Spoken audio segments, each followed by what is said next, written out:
Assalamu alaikum. My name is Rashid, and today I'm going to tell you about the month formula.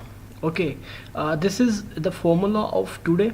Like, it is showing you the current date, and if I want to abstract the number of month, that what the number of the month is here as per the date.